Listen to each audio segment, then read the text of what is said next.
Well, my proposing that isn't quite as a scientist. It's, more as a theologian or, somebody that's got a foot in both worlds.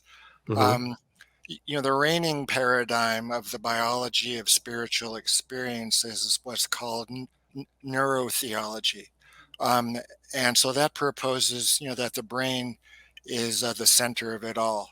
That certain things like drugs, meditation, prayer, fasting, sleep deprivation, those kinds of things are stimuli that trigger a brain reflex, Hmm. which produces certain changes in consciousness, which are described after the fact as spiritual.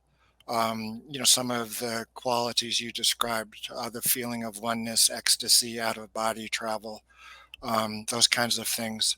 And the reason the brain is configured that way is for evolutionary purposes. You might be, if you have those experiences, you might be more empathic, more creative, more compassionate, perceive things more accurately in the outside world. That is kind of the model of your brain on drugs. If you trip, it gives you the impression of communicating with God.